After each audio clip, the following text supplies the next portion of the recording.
In the late summer of 1095, a spark ignited in the heart of Christendom that would blaze into a conflagration of faith, fervor, and bloodshed.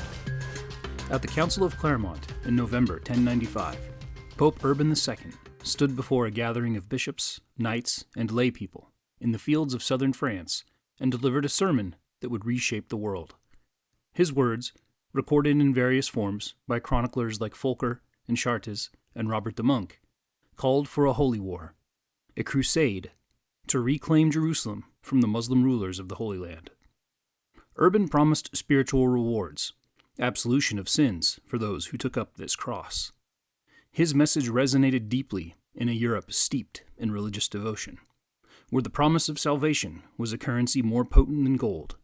Yet, the immediate crusade that followed was not the disciplined army of knights Urban envisioned, but a chaotic and extreme movement led by a charismatic preacher called Peter the Hermit.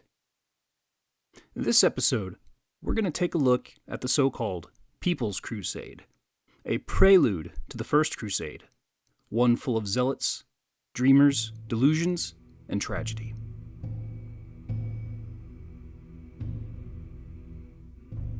Pope Urban II's call at Clermont was a response to a plea from the Byzantine Emperor Alexios Komnenos, who sought aid against the Seljuk Turks encroaching on his empire, the last remnant of the old Roman Empire, whose capital was in Constantinople, modern-day Istanbul. The Seljuks had captured much of Anatolia, or modern Turkey, the Middle East, including the holy city of Jerusalem, and their advance threatened the mighty walls of Constantinople itself. Urban framed the crusade as both a spiritual and geopolitical necessity to liberate Christian holy sites and support a beleaguered Christian empire. His sermon, delivered on November 27, 1095, stirred the crowd, and Deus Vult, or God Wills It, became the rallying call of the Crusades. While Urban intended to muster a professional army of knights and nobles, his message spread far beyond the elite, reaching the ears of the poor, the devout, and the desperate. Among those who heard the call was a man called Peter the Hermit, a figure shrouded in both legend and history. Peter, often described as a small, wiry man with a long beard and fiery eyes, was a preacher from Amiens in northern France. Chroniclers like Albert of Aachen and Guibert of Nogent portray him as a charismatic figure, clad in simple robes, riding a donkey, and preaching with the charismatic fervor that captivated crowds. Whether he was present at Clermont is debated, but by 1096, Peter had taken up the cause with unmatched zeal, claiming divine inspiration and preaching that the poor could lead the way to Jerusalem. Peter's message resonated with the masses. Unlike the later First Crusade, led by nobles like Bohemond of Taranto and Raymond IV of Toulouse, Peter's crusade attracted those with little to lose: peasants, laborers, minor clergy, and even some lesser knights. His sermons, delivered in villages and towns across France and the Rhineland, painted a vivid picture of a holy journey where the meek would inherit the kingdom of God. He spoke of miracles, bread multiplying, the sick healed, and urged the faithful to take up this sacred cause. While some chroniclers, like William of Tyre, later dismissed Peter as a fanatic, his ability to mobilize thousands suggests at least a rare gift for inspiration. By spring 1096, Peter had gathered a following of tens of thousands, a ragtag army driven by faith and desperation, but ill prepared for war. The People's Crusade was an army unlike any army Europe had seen. Estimates of its size vary, with chroniclers like Albert of Aachen suggesting numbers as high as 40,000, though modern historians propose a more conservative estimate between 20 and 30,000. This was no disciplined force, but a chaotic assembly of men, women, and even children. The majority were peasants, armed with little more than farm tools, scythes, pitchforks, and small knives. A small number of minor knights and soldiers, such as Walter Sans of War, also known as Walter the Penniless, provided some martial experience, but they were vastly outnumbered by untrained civilians. The Crusaders came from diverse regions: northern France, the Rhineland, Lorraine, parts of Italy. Some were devout pilgrims, inspired by the promise of salvation. Others were driven by desperation, fleeing poverty, famine, or debt. Women played a significant role, not only as camp followers, but as participants, some even taking up arms. According to accounts like the Gesta Francorum, families marched together, carrying their possessions in carts, with children trailing behind. The crusade also attracted the opportunistic, vagabonds, thieves, and adventurers, who saw a chance for plunder or escape. Peter's army was not a monolithic force, but a collection of bands, each led by charismatic figures or minor nobles. Walter the Penniless's group marched ahead, while others, like the German preacher Gottschalk and the noble Amicio of Leiningen, led separate contingents in the Rhineland. Provisions were scarce, and the Crusaders relied on charity, foraging, or plunder to survive, which strained their relations with the communities that they passed through. As Peter's Crusade, oftentimes called the Paupers Crusade, gathered momentum, it unleashed a wave of violence that stained its holy mission. In the Rhineland, particularly in cities like Cologne, Mainz, Worms, and Speyer, the Crusaders turned their zeal against Jewish communities. Now, this was not part of Urban's call. His sermon focused on Muslims in the Holy Land, but the fervor of the crusade, combined with existing anti-Jewish sentiment, created a deadly spark. Chroniclers like Simon Bar Simpson and the Mainz Anonymous recorded the horrors that followed.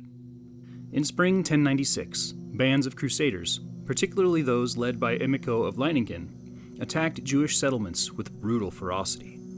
The Crusaders, inflamed by preachers who labeled Jews as enemies of Christ, justified their actions as a prelude to the Holy War. In Worms, on May 18, 1096, Crusaders massacred hundreds of Jews, ignoring the protection offered by local bishops. In Mainz, one of the worst atrocities occurred. Amico's forces stormed the bishop's palace, where Jews had sought refuge, killing over 1,000 men, women, and children. Some Jews chose martyrdom, performing Kiddush Hashem, sanctification of God's name, by taking their own lives rather than converting or facing slaughter. The violence spread to Cologne, Trier, and other cities, with estimates between 5,000 and 10,000 Jewish deaths across the Rhineland. Of course, this is all before they ever even got anywhere near the Middle East. Peter the Hermit's role in these pogroms is debated. Some sources, like Albert of Aachen, suggest he was present in the Rhineland, but did not directly incite the violence. Others, like the Jewish chronicler Eliezer Bar Nathan, imply that Peter's preaching, with its apocalyptic rhetoric, contributed to the anti-Jewish fervor. The Crusaders' logic was sort of like this. They saw the Jews as people who rejected Christ. Therefore, they were local infidels who must be punished before the journey to Jerusalem. Economic motives may have also played a role. Many Jews were comparatively well off, or even moneylenders, and the Crusaders sought to erase their debts or just see the wealth for themselves. These attacks marked a dark turning point in medieval Jewish-Christian relations, foreshadowing centuries of persecution. The church and secular authorities were horrified. Bishops like Ruthard of Mainz and secular lords attempted to protect the Jewish communities, but their efforts were often overwhelmed by the Crusaders' numbers and fanaticism. Pope Urban II himself did not condone the violence, but his failure to anticipate the consequences of his call revealed the volatile power of religious zeal. By April 1096, the Peoples Crusade began its long march towards Constantinople, the gateway to the Holy Land. Peter's main force, departing from Cologne, followed the Rhine and Danube rivers, a route used by pilgrims and merchants. Other groups, like Walter the Penniless's, took similar paths through Hungary and the Balkans. The journey was arduous, covering over 1,500 miles, and the Crusaders faced constant challenges, hunger, disease, and hostility from local populations. In an era before mechanized industrial farming and refrigeration, you can imagine hordes of 10 to 20, not to mention 30,000 people and their associated horses and donkeys would be like a plague of locusts to any unsuspecting town or village. In Hungary, the Crusaders' behavior soured relations. They plundered villages for food, leading to skirmishes with Hungarian forces. King Koloman, wary of the disorderly horde, granted passage, but escorted them out of his country. In Belgrade, part of the Byzantine Empire, Walter's group clashed with local garrisons over supplies, resulting in deaths and the burning of Belgrade's outskirts. These incidents foreshadowed the Crusaders' inability to maintain discipline and diplomacy. By August 1096, Peter's army finally reached Constantinople, where Emperor Alexios Komnenos faced a dilemma. He had requested military aid from the west, expecting seasoned knights, not this disorganized and ill-equipped mass of zealots at his gate, which included women and children. The Alexiad, written by Alexios' daughter, Anna Komnena, describes the Crusaders as a countless multitude of barbarians, undisciplined and dangerous. Alexios, fearing they would in turn plunder his own lands, provided food and shelter, but urged them to wait for the main Crusader army. Peter, however, insisted on pressing forward, driven by his followers' impatience and his own belief in divine providence. In late August 1096, Alexios agreed to ferry this first wave of Crusaders across the Bosphorus into Asia Minor, hoping to contain their chaos. They encamped at Civito, near the fortified city of Nicaea, then under Seljuk control. The Crusaders, now numbering perhaps 20,000 after losses on their journey, were eager to fight, but woefully unprepared. They lacked siege equipment, cavalry, and a coherent strategy, and their numbers still included many non-combatants. The Seljuk Turks, led by Kilij Arslan, Sultan of the Rum Seljuks, observed the Crusaders with growing interest. To the Muslims, this large force appeared formidable, possibly the main Christian army, as Alexios had promised. Islamic chroniclers, like Ibn al-Athir, later described the Crusaders as a vast but disorganized horde, suggesting the Seljuks initially overestimated their threat. Kilij Arslan, preoccupied with conflicts against his rival Muslim rulers, had not anticipated such an early incursion. The Crusaders' lack of discipline proved their undoing. In September 1096, a contingent of German and French Crusaders, ignoring Peter's pleas for caution, raided villages near Nicaea, provoking a Seljuk retaliation. On October 21, 1096, at the Battle of Civito, also called the Battle of Drakon, Kilij Arslan's forces ambushed the Crusaders. The Seljuks, skilled in mobile cavalry tactics, lured the Crusaders into a trap. Archers rained down arrows on the disorganized ranks, and Turkish horsemen cut down the fleeing survivors. Thousands were slaughtered, including women and children, and many others were enslaved. Peter, who had returned to Constantinople to negotiate supplies, escaped the massacre, but was devastated by the loss. The defeat was near total. Of the 20 to 30,000 who crossed into Asia Minor, only a few thousand survived, many fleeing back to Constantinople. The Seljuks, triumphant, likely believed they had crushed the Christian invasion, unaware that the main army of the First Crusade, led by seasoned warriors, was still to come. This miscalculation would end up costing them dearly when the real army of the First Crusade captured Nicaea and ultimately Jerusalem in 1099. To the Seljuks, the People's Crusade may have seemed like the primary Christian assault. Its size, though exaggerated in some accounts, was significant, and its arrival so soon after Urban's call suggested a coordinated effort. Ibn al-Athir notes that the Muslims were initially alarmed by the Franks, but quickly recognized their lack of military prowess. The victory at Civito bolstered Seljuk confidence, leading Kilij Arslan to underestimate the next wave of Crusaders, a fatal error. For Peter the Hermit, the defeat was a personal and spiritual blow. He ultimately joined the main contingent of the First Crusade, and played a minor role in its success, including negotiations during the legendarily brutal Siege of Antioch. Chroniclers, like Raymond of Aguilar's, mention Peter's continued presence, though his reputation was tarnished by the disaster of the People's Crusade.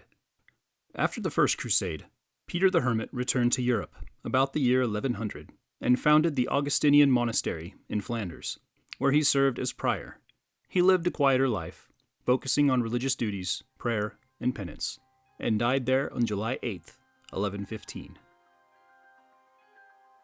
The People's Crusade left a complex legacy. It exposed the dangers of unchecked zeal and the fragility of untrained armies. The pogroms in the Rhineland scarred Jewish communities, deepening mistrust. Yet, the Crusade also demonstrated the mobilizing power of religious ideology, setting the stage for the First Crusade's eventual success. In the Muslim world, the brief triumph at Civito gave way to shock when the true Crusader armies arrived, revealing the People's Crusade as a harbinger to a series of conquests that would take place over the next 2 centuries.